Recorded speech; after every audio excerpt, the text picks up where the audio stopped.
They say no good story starts after midnight, only scary ones.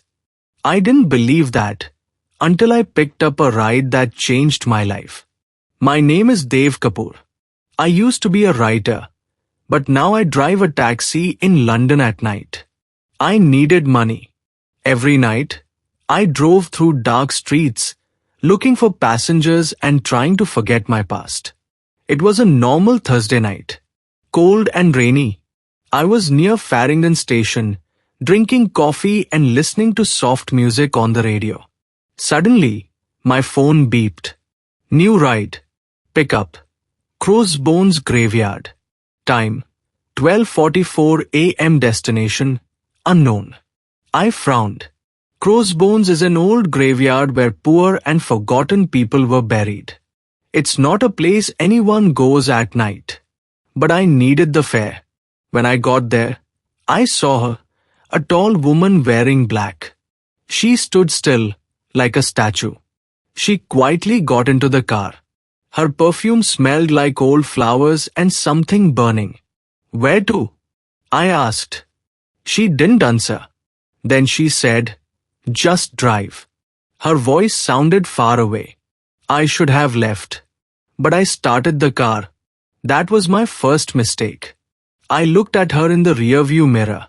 Her face was very pale. It almost didn't look real. Then, my GPS started acting strange. The route changed by itself. It was showing roads I had never seen before. The streets became narrow and dark. The signs looked old, like from another time. Are you visiting someone? I asked. She gave a small smile. He said he would come back. Who? I asked. Take me to Blackfriars Tunnel. That place was closed many years ago. People say it's haunted. Some cars go in, but never come out. But I didn't say no, I drove there. The roads were strange. My headlights showed drawings on the walls. Some were symbols I couldn't understand. It felt like I was going in circles. Then I saw the tunnel. It was dark and cold, like a giant mouth. As soon as I entered, my car slowed down. The lights in the car became dim. Even the air felt heavy. Then, I heard a voice. A child's voice. Daddy? Why didn't you come back? I pressed the brakes hard. It wasn't her voice. It sounded like my past. She looked at me. Keep driving, she said. The tunnel felt like it was changing time.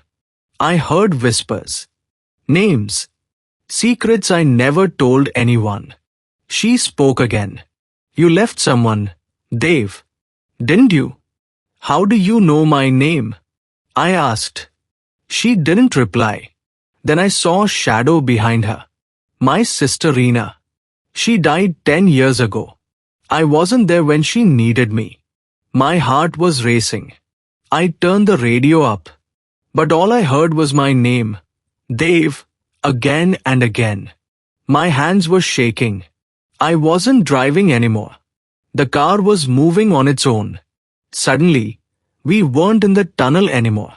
Outside the windows, I saw old London. Horse carts. People in old clothes. But everything was quiet. Then there was fire. A woman screaming. She was trapped in a burning carriage. It was her, the woman in my car.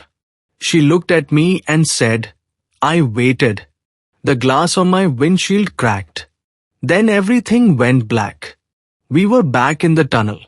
I stopped the car. She was gone. The only thing left was a smell of roses and something burnt. On the seat, there was a small locket. I opened it. Inside was a photo.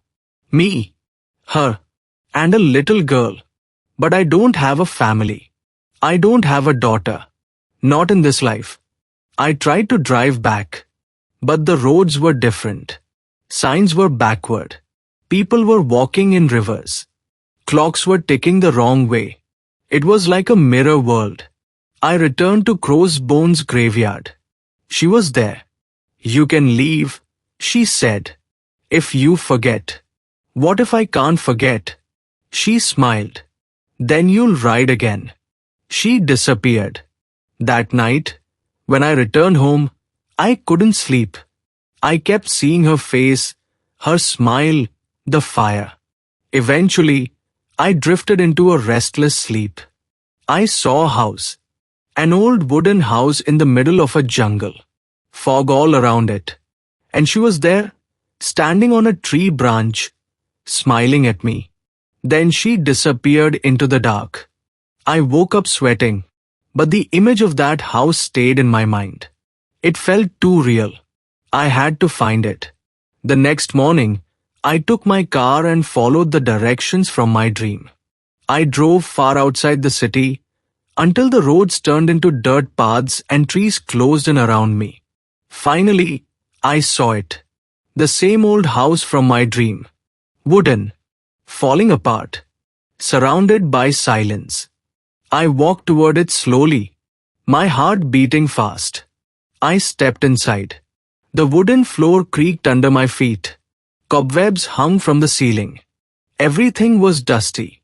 And there she was, sitting in a chair in the corner of the room, smiling.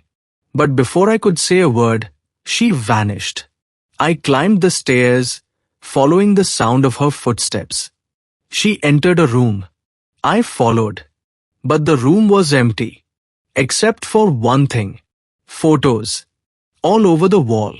Pictures of her. And pictures of me. Together. In different times. Different clothes. Different places. In some, we looked happy. In others, we looked afraid. I didn't understand. Then my phone rang. I picked it up. Hello?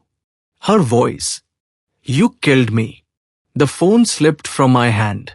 Suddenly, the house began to shake. The walls cracked.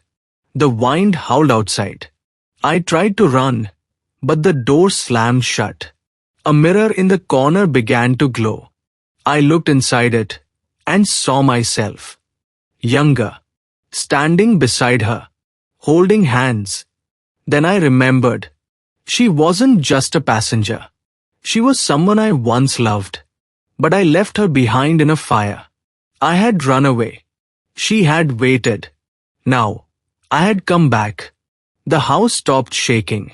Everything fell silent. But the silence wasn't peaceful. It was watching me. I turned to leave, but the door creaked shut by itself. The lights flickered. And then I heard her voice again, not from the mirror, not from the phone, but from deep inside the house. Dave, come with me. I followed the voice down into the basement. It was dark, dusty, and smelled like burnt wood. On a stone table in the center lay another photograph.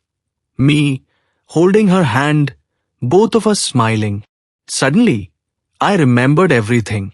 She wasn't Reena. Reena was my sister. She died 10 years ago, and her memory haunted me. But this woman, the one in the taxi, in the house, in the mirror, was someone else. She was Anya, my fiancée. We were going to be married. We had dreams, a life planned. But one night, there was a fire, and I ran. I told everyone I wasn't there, that I was too late. But the truth is, I escaped and left her behind. I fell to my knees. I'm sorry, I whispered. A soft touch on my shoulder. I turned. She was there.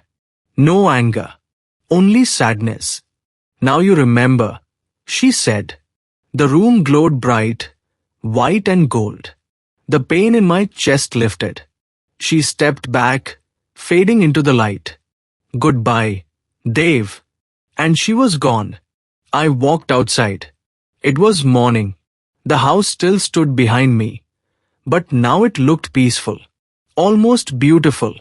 And that was the haunted ride, terror on London's midnight roads. Some roads never forget. Some passengers never leave. And some truths chase you forever. If you enjoyed this chilling journey, Subscribe to English Speaking Tree for more haunting stories. Like if it gave you goosebumps, sir. And comment below. Would you take a midnight ride through Crossbones graveyard? Until next time, keep your doors locked and your past closer.